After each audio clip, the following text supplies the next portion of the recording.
Syederelun ratusan demonstran berhasil masuk ke dalam kantor Gubernur Aceh pada Kamis 24 Agustus 2023.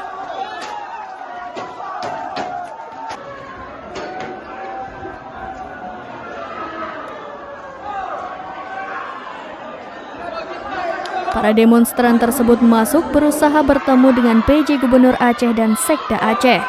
Mereka berhasil masuk dengan menerobos pertahanan pihak berwajib yang menahan mereka. Karena kalah banyak, mereka dapat masuk ke dalam.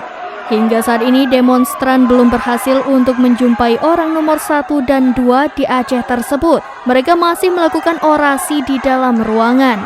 Untuk diketahui, kedatangan mereka untuk mendesak pemerintah Aceh agar mencabut izin PT Beri Mineral Utama di Menggamat, Kecamatan Klut Tengah, Aceh Selatan.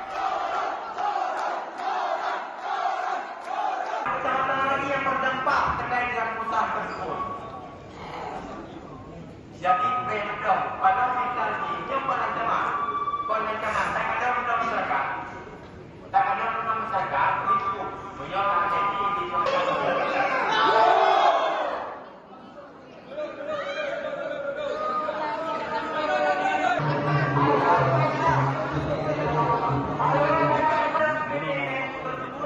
bukan hanya 3 konsentrator. Ada 4 kecamatan lagi.